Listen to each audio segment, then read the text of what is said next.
बिस्मिल्लाहिर्रहमानिर्रहीम। अस्सलाम वालेकुम दोस्तों, वेलकम बैक सीमा ज़ाटी किचन में। कैसे हैं आप सब? उम्मीद करती हूँ सब खैरियत से होंगे। आज मैं आप लोग के साथ बहुत ही मज़ेदार किस्म की शामी कबाब की रेसिपी शेयर करूँगी, जो कि होममेड मसालों के साथ तैयार करेंगे। शामी कबाब के मसाले हम घर पर ही बनाएंगे, जो कि खुशबूदार और कम से कम प्राइस में बनके तैयार होती है। फ्रेंड, रेसिपी को बिल्कुल स्किप नहीं कीजिएगा। चलिए इसको बनाना स्टार्ट करते हैं। शामी कबाब को बनाने के लिए यहाँ पर हमने ले लिए हैं 1 किलो जितना गोश्त। आप यहाँ पे मटन का या फिर चिकन का गोश्त भी इस्तेमाल कर सकते हैं। और 2 से 3 छोटे छोटे मैंने हड्डियों के पीस भी इसके अंदर शामिल कर लिया है। 1 किलो गोश्त के अंदर तकरीबन मैंने 1 पाव जितना चने की दाल, इसे 10 मिनट तक भिगो के रखे थे, वो शामिल कर लिया है। और इसके अंदर हमने टमाटर, हरी मिर्च, लहसुन, प्याज, अदरक, तमाम चीज़ें मैंने यहाँ पे स्क्रीन में मेंशन कर लिया है, ये शामिल कर लिया है। खड़े मसाले डालेंगे, जो कि कुछ ऐसे हैं। 1 टेबलस्पून साबुत धनिया, 1 टीस्पून काली मिर्च, 3 से 4 टुकड़े दालचीनी के, 1 टीस्पून यहाँ पर सौंफ लिए हैं। फिर तमाम मसालों के नाम मेंशन भी कर रही हूँ। 1.5 चम्मच यहाँ पर हमने ज़ीरा शामिल करी है। और यहाँ 1 से 1.5 अदद हमने यहाँ पर बादियान के फूल लिए हैं। एक बड़ी सी काली इलायची लिए, 6 से 7 अदद यहाँ पर हमने लौंग लिए। और आधी हमने यहाँ पर जावित्री लिए हैं। 4 से 5 अदद हरी वाली इलायची लिए और 1 अदद यहाँ पर हमने पीपली लिए हैं। इन तमाम मसालों को आपने हल्का सा ड्राई रोस्ट कर इसका आपने पाउडर बना लेना है। और फ्रेंड, ये बहुत ही खुशबूदार जायकेदार मसाले बनकर तैयार होंगे। तो यहाँ पर सबसे पहले हमने यहाँ मसालों के पाउडर तैयार कर लिए। तो कुछ इस तरीके से पाउडर तैयार होने के बाद इसमें स्पाइसेस ऐड करेंगे। 1 खाने की चम्मच भरकर हमने नमक का इस्तेमाल किया है। और हाफ़ टी स्पून यहाँ पर हल्दी पाउडर डालेंगे। हल्दी पाउडर का इस्तेमाल कम कीजिएगा। 1 टेबलस्पून यहाँ पर लाल मिर्च पाउडर डालेंगे और एक दफ़ा इसको अच्छे से मिक्स कर लेंगे, ताकि नमक के अंदर कोई गुठली वगैरह हो तो यहाँ पर वो टूट जाए। यहाँ पर 1 किलो के हिसाब से मैं आपको तमाम मेजरमेंट बता रही हूँ। 1.5 खाने की चम्मच यहाँ पर डालेंगे चिली फ्लेक्स, यानी कि कुटी लाल मिर्च, और इसे भी अच्छे से यहाँ पर एक बार मिक्स कर लेंगे। बस आप देख सकते हैं, झटपट से आपके शामी कबाब खुशबूदार मसाला घर पर तैयार कर सकते हैं। फ्रेंड, इसे आप बनाकर 5-6 महीने तक सेव भी कर सकते हैं। अब इन मसालों को हम डाल देंगे शामी कबाब जो हम तैयार कर रहे हैं उसके अंदर। तो यहाँ पर देखिए, पानी शामिल करेंगे। मैं यहाँ पे कुकर में बना रही हूँ, आप विदाउट कुकर की भी बना सकते हैं, क्योंकि कुकर में बहुत ही जल्दी तैयार हो जाते हैं। और जो हम देगची वगैरह में बनाते हैं उसमें थोड़ा सा टाइम लग जाता है, लेकिन आपको जैसा अच्छा लगा आप वैसे कीजिएगा। यहाँ पर पानी शामिल करेंगे। तकरीबन मैंने 2 गिलास बड़ा पानी शामिल किया है। आप पतीली में डालें तो इस हिसाब से डालिएगा कि गोश्त और जो आपके चने की दाल है वो अच्छे से गल जाए। यहाँ पे पानी डालेंगे, बहुत ज़्यादा पानी नहीं डालेंगे। और 3 से 4 टुकड़े अब हमने यहाँ पे तेज़ पत्ता डाल दिया है। और 4-5 अदद सूखी लाल मिर्च डालकर इसको अच्छे से हम कवर कर देंगे। और हाई फ्लेम में से हम चूल्हे के ऊपर तकरीबन 20 से 25 मिनट रख लेंगे। प्रेशर आने के बाद आपने इसको 20 मिनट तक रखना है। उसके बाद आपने अच्छे से इसका जो अंदर का हवा है उसको निकाल लेना है और बहुत ही एहतियात के साथ ढक्कन को उतारना है।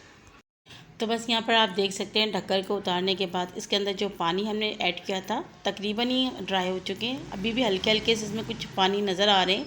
थोड़ा सा हाई करेंगे 1 मिनट और बस पानी को यहाँ पर अच्छे से ड्राई कर लेंगे और ठंडा करके इसको हम पीस लेंगे। फ्रेंड, आप इसे चॉपर में पीसना चाहते हैं तो उसमें पीस लीजिए, या फिर सिलबट्टे में, जैसे भी आपको आसानी लगे आप उस हिसाब से पीस लीजिएगा। और हमने जो इसके अंदर हड्डियाँ ऐड की थी वो अब हम निकाल लेंगे। इसका फ्लेवर इसके अंदर आ चुका है। तो यहाँ पर देखिए, ठंडा होने के बाद हमने इसको सिलबट्टे के अंदर पीसा है, क्योंकि सिलबट्टे में इसका टेस्ट ज़्यादा अच्छा आता है और इसके रेशे बहुत अच्छे बनते हैं। तो फ्रेंड, अगर आपको सिलबट्टे में पीसना है तो आप उसी में पीस लीजिएगा, इसका फ्लेवर बहुत ही अच्छा आएगा। अब इसके अंदर हम कुछ हरे मसाले ऐड करेंगे, जो कि इसमें 4 चांद लगा देते हैं। तो यहाँ पे जो मसाले हैं, सबसे पहले हमने एक बड़े साइज़ का प्याज लिए हैं। इसको चॉपर में डाल के हमने चॉप करके इसका जो पानी है इसको हमने ड्राई कर लिया है। और चाहे तो इसको प्याज को आप स्किप कर सकते हैं। पुदीना लिए हमने आधी गड्डी और हरा धनिया हमने ले लिए यहाँ पर 1 गड्डी। बारीक इसको भी हमने चॉप कर लिए हैं। 4-5 अदद हरी मिर्च, या जायके के मुताबिक आप इसे छोटी छोटी पीसेस करके इसके अंदर शामिल कर लीजिएगा। रेसिपी बहुत ही मज़े की बनने वाली है होममेड मसालों के साथ। तो फ्रेंड्स, लाइक कर दीजिए और मेरे चैनल को प्लीज़ सब्सक्राइब कर लीजिए।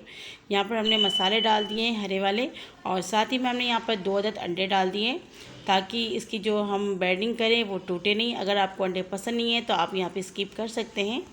और अच्छे तरीके से इसको आपने आटे की तरह गूंद लेना है। तो ये देखिए, माशाल्लाह बहुत ही अच्छे से गूंद चुके हैं। अब इसकी हम टिक्की तैयार करेंगे। तो टिक्की भी आप अपने पसंदीदा साइज़ बना सकते हैं, छोटा, पतला, मोटा, जैसे भी आपको अच्छा लगे। तो मैं इस साइज़ में बना रही हूँ और माशाल्लाह ये बहुत ही प्यारे और परफेक्ट टिक्की है। और चाहे तो इसे आप किसी जो मशीन वगैरह मिलते हैं छोटे कटर वाले, तो उसमें भी आप टिक्की को बना सकते हैं, लेकिन मैं हाथों से ही बना रही हूँ क्योंकि हाथों से भी बहुत ही प्यारे टिक्की तैयार होते हैं। तो ये देखिए फ्रेंड, इसी तरीके से आप टिक्कियों को तैयार कर लीजिएगा और इसे बनाकर आप डीप फ्रीज़र में सेव भी कर सकते हैं। तो यहाँ पर मुझे जितने अभी चाहिए तो मैंने 10-12 टिक्कियाँ तैयार कर ली हैं और बाकी के जो कबाब है उसे अभी मैं फ्रिज में रख दूँगी। बाद में इसकी टिक्की बनाकर इसे मैं भी डीप फ्रीज़र में रखूँगी और जब ज़रूरत पड़ेंगे तकरीबन 10 मिनट पहले हम निकाल के पहले इसको थोड़ा सा टेम्परेचर इसका लो करेंगे और फिर उसको हम फ्राई करेंगे। जो टिक्की हमने तैयार की है पहले इसको हम फ्राई कर लेते हैं। यहाँ पर मैंने तवा ले लिया, फ्राई पैन का इस्तेमाल कर सकते हैं और 2 से 3 टेबलस्पून ऑयल डालेंगे। नॉन स्टिक का तवा है तो ज़्यादा ऑयल की ज़रूरत नहीं है। अच्छे से पहले ऑयल को गर्म करने के बाद फ्लेम को मीडियम पे करके जितनी स्पेस आपके पास है तवे में, फ्राई पैन में, आप यहाँ पे टिक्की को ऐड कर दीजिए। मेरा तवा अच्छा खासा बड़ा है तो सारे टिक्कियाँ इसमें आ गए। तो फ्रेंड मैंने यहाँ पर डाल दिया। मीडियम फ्लेम में तकरीबन 3 मिनट तक इसको हम एक तरफ से पकने देंगे। तो यहाँ पर देख सकते हैं तकरीबन 3 मिनट हो चुके हैं। अब इसको हम पलटेंगे नीचे से अच्छा सा कलर आने के बाद। तो आप चेक कर लीजिएगा इस तरीके से। ये देखिए माशाल्लाह 3 मिनट में अच्छे से कलर आ चुके हैं और सारे टिक्कियों को हम इस तरीके से पलट देंगे। इसको बहुत ज़्यादा पकाने की ज़रूरत नहीं होती क्योंकि ऑलरेडी ये पके होते हैं, बस इसको कलर देना होता है ताकि खूबसूरत भी लगे और इसमें से बहुत ही अच्छी सी महक भी आए। तो फ्रेंड तमाम टिक्कियों को हमने इस तरीके से पलट दिए हैं और मज़ीद इसको हम 2 से 3 मिनट पीछे से भी पका लेंगे, यानी कि अच्छा सा कलर आने तक इसको हम फ्राई कर लेंगे।